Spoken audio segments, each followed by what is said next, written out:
Operating and maintaining wind turbines is a hugely costly and challenging task. The UK is the current world leader in installed offshore wind capacity, and in fact, the forecast growth is fourfold by 2030.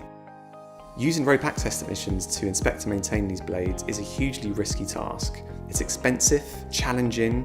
As these wind turbine blades are getting bigger and further from shore, the complexities and risks increase. I'm Chris Cieslak. I'm the founder and CEO of BladeBUG Limited. BladeBUG is a UK-based robotics company on a mission to accelerate the green energy transition through robotics and automation. The BladeBUG robot consists of two primary parts. One is the robotic platform, and the second is a modular tool bay. The robotic platform consists of 6 highly articulated legs that use vacuum cups to adhere to the surface.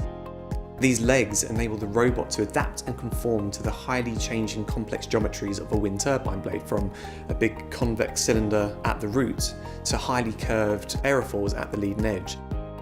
The second part of the robot is this modular tool payload system, where we can easily swap out the tools to perform a variety of different tasks, from detailed close inspections to repair. We've developed the BladeBUG robot to be offered to the industry as a tool, as a ubiquitous piece of equipment that they can use to perform detailed inspections and repairs for all parts of their wind turbine.